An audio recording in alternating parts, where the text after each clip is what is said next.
요한복음 2장 1절에서부터 12절 말씀 제가 봉독해 드립니다. 사흘째 되던 날 갈릴리 가나에 혼례가 있어 예수의 어머니도 거기 계시고 예수와 그 제자들도 혼례의 청함을 받았더니 포도주가 떨어진지라 예수의 어머니가 예수에게 이르되 저들에게 포도주가 없다 하니 예수께서 이르시되 여자여 나와 무슨 상관이 있나이까 내 때가 아직 이르지 아니하였나이다. 그의 어머니가 하인들에게 이르되 너희에게 무슨 말씀을 하시든지 그대로 하라 하니라. 거기에 유대인의 정결 예식을 따라 두세 통 드는 돌 항아리 6이 놓였는지라. 예수께서 그들에게 이르시되 항아리에 물을 채우라 하신즉 아귀까지 채우니 이제는 떠서 연회장에게 갖다 주라 하심에 갖다 주었더니 연회장은 물로 된 포도주를 맛보고도 어디서 났는지 알지 못하되 물 떠온 하인들은 알더라. 연회장이 신랑을 불러 말하되 사람마다 먼저 좋은 포도주를 내고 취한 후에 낮은 것을 내거늘 그대는 지금까지 좋은 포도주를 두었도다 하니라. 예수께서 이 첫 표적을 갈릴리 가나에서 행하여 그의 영광을 나타내심에 제자들이 그를 믿으니라. 그 후에 예수께서 그의 어머니와 형제들과 제자들과 함께 가버나움으로 내려가셨으나 거기에 여러 날 계시지는 아니하시니라. 아멘. 우리 마리아의 믿음이라는 제목으로 은혜를 나누고자 합니다. 여러분들 어떠세요? 이 땅에서 정말 하나님이 세상의 모든 것을 다 주관하신다라는 게 믿어지는지 어떠세요? 믿어지십니까? 예수 믿는 사람이라 그러면 당연히 믿어져야 돼요. 그러면 이제 또 물어보죠. 그럼 지금도 믿어지십니까? 그러면 지금은 조금 희미해졌어요. 왜 그런 줄 아세요? 하나님이 자기를 처음 만났을 때, 그리고 하나님이 자기에게 긍휼을 베풀어 주셨을 때 그 은혜를 잊어버리기 때문에 자꾸 잊어버려요. 우리는 잊어버리는 은사가 있어가지고 또 이 원수는 절대 안 잊어버려. 그런데 은혜 받은 건 잊어버려. 그래서 자꾸 하나님한테 은혜 받고 하나님이 우리에게 역사하셨던 걸 기억하지 못해요. 우리는 정말 난처한 일이 벌어졌을 때, 아무것도 할 수 없을 때 하나님께서 역사하셨던 그것을 우리는 기억하지 못합니다. 그냥, 그리고 또 어떤 일이 벌어지면 내가 하나님 앞에 내가 간절히 기도해야 되겠다 이런 생각을 합니다. 그런데 내 기도를 열심히 하고 밤을 새고 막 피를 토하면서 기도해야만이 하나님이 응답하실 것이라고 우리는 생각할 때가 있어요. 여러분, 하나님은 정말 그런 못된 분이 아니세요. 하나님은요, 여러분들이 그냥 주님이라고만 해도 여러분들에게 응답하시는 분이고요. 상과가 멀리 있는데도 여러분들이 주님 앞에 돌아오려고만 해도 막 버선발로 쫓아오셔가지고 여러분들에게 응답하시는 분이세요. 여러분들이 그냥 하나님을 향해서 탄식만 해도 그 하나님은 여러분들을 위해서 역사하시는 분이세요. 근데 우리는 하나님을 오해하고 있어요. 저는 정말 하나님에 대한 오해를 풀어드리고 싶어요. 하나님은 여러분들에게 여러분들이 열심히 하고 금식하고 막 고난을 겪고 막 어려움을 겪고 정말 막 해야만이 응답하시는 그런 하나님이 아니라는 거예요. 우리는 그런 하나님으로 하나님을 만들어가고 있어요. 이거는 바꿔야 됩니다. 여러분들, 예수 그리스도께서 이제 공생애를 시작했을 때 하나님의 나라에 대해서 가장 명확하게 알고 있는 사람이 대체 누굴까요? 제자들은 아직 몰라요. 아직 한 번도 이적을 본 적이 없어요. 어떤 누구도 그런 일을 겪은 사람은 아무도 없어요. 단 한 사람이 있습니다. 그 사람이 마리아예요. 세상 사람들은 안 믿었어요. 마리아가 요셉의 아들을 가진 게 아니고 하나님의 아들을 가졌다라는 걸 세상 사람들은 아무도 안 믿었어요. 요셉도 이상한 거예요. 이거 요셉도요, 바람 펴가지고 애를 뱉다라고 생각했어요. 그래서 요셉은 의로운 자라 마리아를 멀리, 그리고 이제 결혼을 안 하려고 했어요. 누가복음에 나옵니다. 근데 하나님께서 요셉을 찾아가셔서 말씀하십니다. 마리아 데리고 오기를 두려워하지 마라. 이 마리아가 뵌 아이는 하나님이 성령으로 잉태케 한 자라고 가르쳐줘요. 그러니까 요셉은 알아요. 요셉은 알지만 그 요셉의 믿음은 어떨까요? 요셉은 그래도 의심이 돼요. 그 이야기를 들었을 때는 그런가 보다 그러고 마리아를 데려오긴 왔지만 그 애가 자라면서 주변에 지나다니는 갑돌이 닮았으면 갑돌이인가? 삼석이 닮았으면 삼석인가 이런 생각 안 할 것 같아요? 사람은 그렇게 의롭지가 않아요. 순간순간에 의심을 했을 거예요. 그런데 마리아만큼은 하나님의 성령에 의해서 애가 잉태됐고 하나님의 나라가 자기에게 임재했다라는 것을 정확하게 명확하게 기억하고 있는 게 마리아입니다. 왜? 자기는 남자하고 잔 적이 없으니까. 요셉과 결혼하기 전까지는 한 번도 그런 일이 없으니까 그는 명확하게 하나님의 나라가 임재했다라는 걸 아는 겁니다. 저는 사실 가나의 혼인잔치를 왜 첫 번째 이적으로 성경에 기록했는지 난 솔직히 잘 몰랐어요. 그래서 이거 설교할 때마다 이 물이 포도주 된 사건에 대해서만 이야기를 했어요. 여러분, 물이 포도주가 됐습니다. 하나님의 피가 된 겁니다. 막 하면서 그거에 열을 받았어요. 그 설교가 틀렸다라는 건 아니에요. 그런데 정말 이 설교의 요지는 제가 볼 때는 마리아의 믿음입니다. 마리아의 믿음. 여러분들에게 오늘 이 시간에 내가 예수가 믿어져요. 세상 사람들은 예수가 안 믿어져요. 근데 나는 예수가 믿어져요. 이것만큼 더 확실한 하나님의 나라에 대해서, 하나님의 나라의 능력과 임재에 대해서 체험하고 있는 사람이 누구예요? 나예요. 나밖에 없는 겁니다. 납니다. 나. 그 사람이 오늘 하나님 앞에 기도하는 거예요. 여러분들, 마리아는요, 오늘 혼인집의 문제가 뭔지를 정확하게 봤어요. 그게 뭐예요? 포도주가 떨어졌다라는 거예요. 여러분들, 잔치집에서 포도주가 떨어지면 어떻게 돼요? 우리 한국에서는 이해할 수 없어요. 그러나 거기 유대인들이 사는 그 갈릴리 그쪽 근동 지방에서는요, 포도주가 거의 음료수 같은 거거든요. 물과 같은 거거든요. 그러니까 포도주가 떨어졌다는 건 잔치를 다 망치는 거예요. 그러니까 이건 난리가 난 겁니다. 지금 혼례가 막 한참 진행 중인데 포도주가 떨어졌어요. 그랬더니 그 문제, 우리에게 닥치는 많은 문제들을 우리가 바라볼 때 여러분들 그렇게 바라보는 겁니다. 지금 내 친구에게 무슨 일이 있어요? 우리 가정에 무슨 문제가 있어요? 무슨 문제가 없다라고 하면 안 돼요. 문제는 있는 겁니다.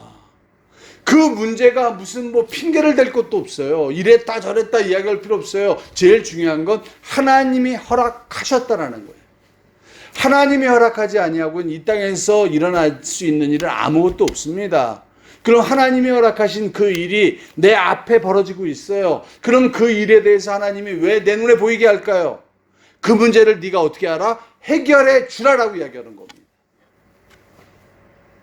우리에게 발생하는 모든 문제는 하나님께서 우리에게 뭐 하라고? 해결해 주라라고 이야기하시는 거예요. 우리는 해결해 주면 됩니다. 만약에 내 친구가 아파요. 그럼 어떻게 하면 돼요? 하나님, 누가 아파요? 라고 하면 돼요. 치료해 주세요 라고 하면 돼요. 여러분들 간단합니다. 이 마리아의 이야기를 한번 들어보겠습니다. 예수와 그 제자들도 혼례의 청함을 받았더니 3절입니다. 포도주가 떨어진지라 예수의 어머니가 주 예수에게 이르되 저들에게 포도주가 없다 하니. 저들에게 포도주가 없다? 저들에게 포도주가 없습니다. 문제를 제기하는 거예요. 그럼 뭐 해달라는 거예요? 문제 해결해 주세요. 여러분, 하나님이 우리에게 요구하는 거는요, 하나님이 그 문제를 몰라요? 알고 계셔요. 그런데 우리에게 하나님 앞에 기도하게 하는 겁니다. 하나님, 이 문제, 내가 이 문제에 대해서 관심을 갖습니다. 이 문제를 해결할 수 있도록 하나님 역사해 주세요 라고 이야기하는 겁니다. 그랬더니 예수님께서 이렇게 이야기합니다. 여자여, 나와 무슨 상관이 있나이까? 내 때가 아직 이르지 않았네. 여러분, 이 문제, 요 문장 때문에 많은 논쟁이 있습니다. 어머님한테 어떻게 여자여라고 할 수 있느냐라부터 해가지고 여러 가지가 있어요. 여러분, 이 문장을 그렇게 해석하면 안 돼요. 이 문장은요, 하나님의 입장에서 그 마리아에게 이야기하는 겁니다. 하나님의 입장에서 이야기하는 겁니다. 내가 그거하고 무슨 상관이 있어? 포도주 저건 너희들의 일 아니냐? 나하고 상관이 없어. 여러분, 우리가 하나님한테 기도할 때 혹시 이 일이 하나님의 역사, 하나님의 관심이 없이 그냥 이 땅에서 우리가 해결해야 되는 문제라고 생각할 때 있지 않습니까? 내가 노력해야 되고 내가 힘을 써야 되고 내가 문제 해결을 해야만 해결되는 거지, 이건 하나님이 해결해야 될 문제가 아니라고 생각할 때가 있지 않습니까? 여러분, 그것은 아무 문제 없이 해결해야 될 때는 내가 그냥 내 능력으로 할 수 있는 것들입니다. 그러나 문제가 발생했을 때는 이야기가 틀립니다. 문제가 발생했다라는 것은 누가 관여하시겠다라는 거예요? 하나님이 관여하시겠다라는 거예요. 그러니까 하나님이 관여하시겠다라고 이야기를 하시는데, 하나님께 내가 기도합니다. 그런데 하나님께서는 우리를 한번 뭐 하신다고요? 테스트 하세요. 야, 나하고 무슨 상관 있어 그게? 그런데 마리아는요, 엄청난 믿음을 여기서 보입니다. 하인들에게 이야기합니다. 너희에게 무슨 말씀을 하시든지 그대로 하라. 여러분, 하나님께서 우리에게 어떻게 역사하시든지 우리는 그 일을 받아들일 수 있어야 돼요.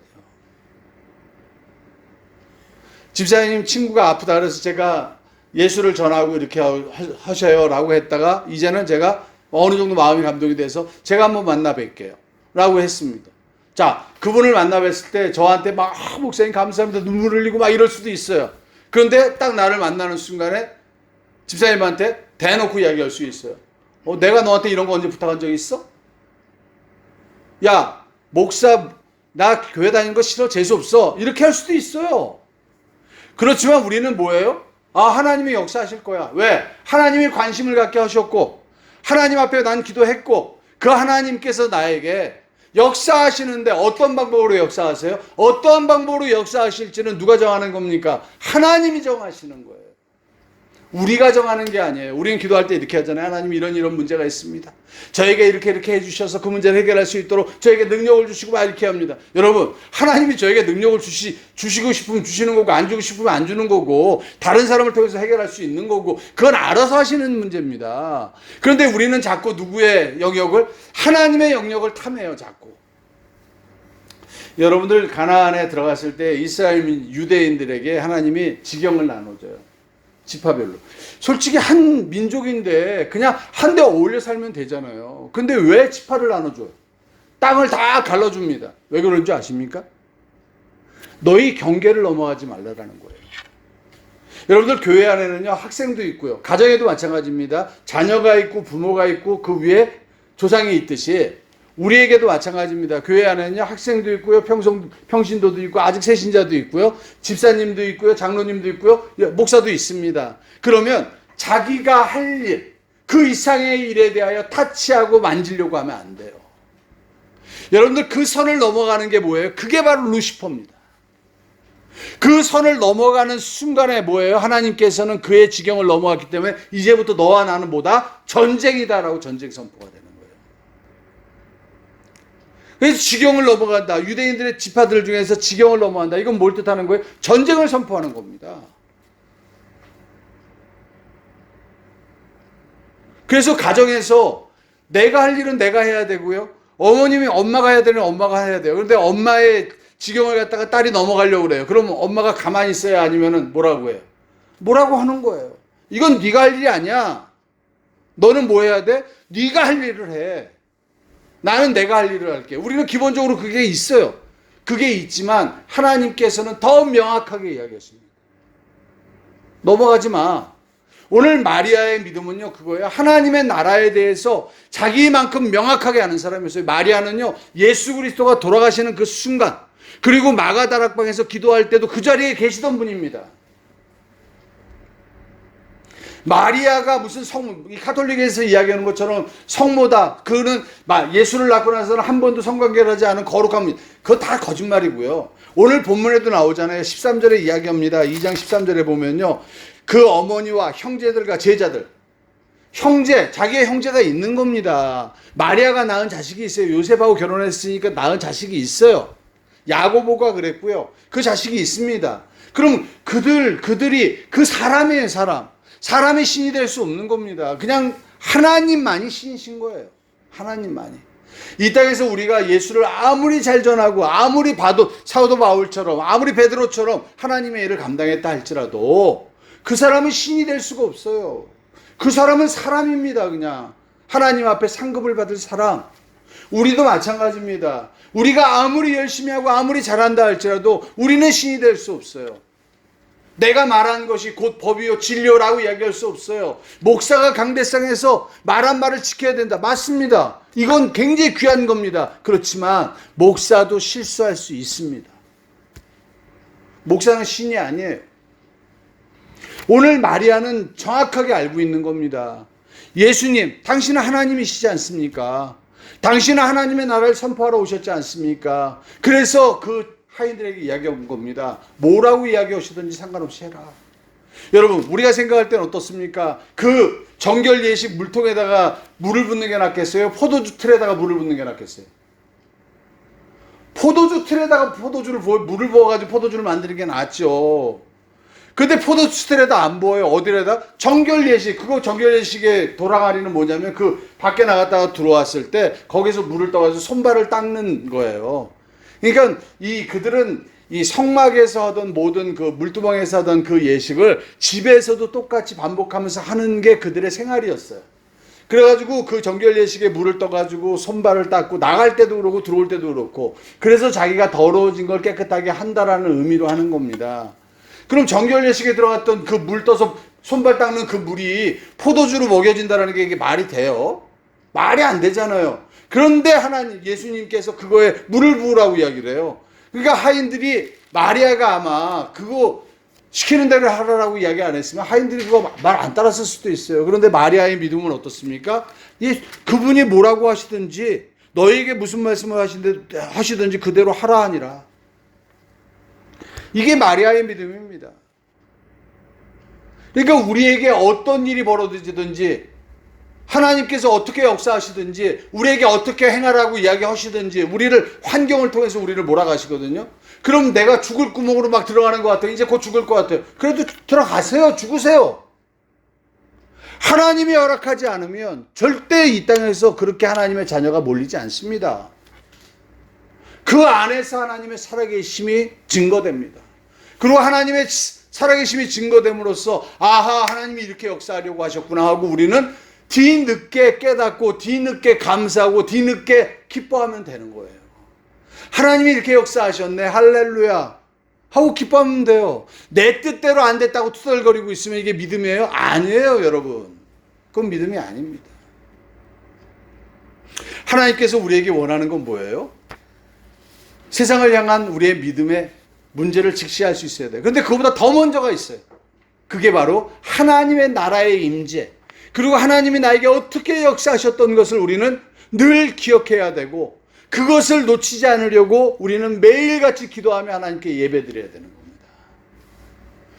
그리고 우리를 하나님께서 왜 부르셨는지를 알아야 돼요. 우리를 부르신 이유가, 여러분들 너무 이 사건이 멋있는 사건이에요. 여러분들 생각할 땐 가나의 혼인잔치에 그 혼례의 기적을 맛봤던 그 집안 식구들이 예수를 믿었다라는 내용이 나와요? 안 나와요. 그런 사람들이 예수를 믿었는지 안 믿었는지 우리는 모릅니다. 연회장이 예수를 믿었는지 안 믿었는지 우리는 모릅니다. 그런 건 안 나옵니다. 그런데 여러분들 재밌는 건요, 11절에 이렇게 나옵니다. 예수께서 이 첫 표적을 갈릴리 가나에서 행하여 그의 영광을 나타내심에 제자들이 그를 믿으니라. 예수님을 믿을 수 있는, 제자들이 예수님을 믿을 수 있는 사건을 지금 누굴 통해서? 마리아를 통해서. 어디에서? 이 가나의 혼인 잔치에서 이루어지게 한 거예요. 우리가 어떤 신유의 사건이 벌어집니다. 저는 예수를 믿고 교회에서 신유의 사건을 너무 많이 봤어요. 그 사건이 벌어질 때마다 신유의 능력을 경험했던 사람들이 병고침을 받고요. 그리고 교회를 안 나오는 거, 교회를 떠나는 걸 너무 많이 봤습니다. 그래서 저는 의문이었어요. 이게 왜 이럴까? 그런데 그 의문이 풀린 거죠. 예수 그리스도께서 십자가에 못 박혀 돌아가시는 건요, 요한일서 3장 8절에 이야기하는 대로 마귀의 일을 멸하려 하신 거예요. 그래서 이 땅에서는요, 마귀의 일이 멸했습니다, 여러분. 그래서 이 땅을 지배하고 다스리고 했던 모든 일들이 멸해진 겁니다. 그게 예수님이 하신 일이에요. 그러나 구원받는 건 누가? 하나님이 예수님에게 붙인 자들만 구원받습니다. 하나님이 선택한 자들만 구원받는 겁니다. 그래서 우리가 하나님의 선택된 자를 골라서 그 사람들에게 복음을 전해요? 아니요. 우리의 할 일은 그게 아니에요. 예수 그리스도의 보혈이 세상의 모든 마귀의 권세가 끝났다라는 것을 세상에 선포하는 게 우리의 일이에요. 그리고 그 일 중에 하나님께서 나에게 붙여주신 자들이 있단 말이에요. 그 붙여주신 자들 중에서 대표적인 사람들이 누구예요? 가난하고 헐벗고 나그네 됐고 고아되고 과부된 사람들, 병든 사람들, 이런 사람들이 하나님께서 우리에게 붙여준 사람이라는 겁니다. 그 사람들이 1순위예요. 1순위. 나머지 사람들은 버려라, 그런 게 아닙니다. 나머지 사람들에게도 관심을 가져야죠. 부유한 사람이라 할지라도 영혼에 긍휼함이 있는 사람들이 있죠. 그 사람들에게도 복음을 전합니다. 그렇지만 더 중요한 건 누구에게? 그 하나님께서 1순위라고, 저들을 돌보라고 이야기했던 그 사람들이 내 근처에 있다는 걸 늘 기억하시는 여러분들 되시기를 축원드립니다. 이제 하나님 앞에 문제를 제시하셨다면 그 하나님이 여러분들의 마음을 믿음을 흔든다 할지라도 흔들리지 마십시오. 내가 기도한 것은 하나님이 응답하십니다. 내가 어떠한 기도를 했다 할지라도 내 마음의 감동이 하나님의 일이면 그것은 100% 응답하십니다. 하나님의 응답의 방법은 내가 결정하는 것이 아니고 하나님이 하시는 겁니다. 그 일을 무조건 순종함으로 하나님의 영광을 드러내시는 여러분들 되시기를 축원드립니다. 오늘 시간에 우리 합심으로 기도하시는 시간 같습니다. 오 할렐루야. 하나님 아버지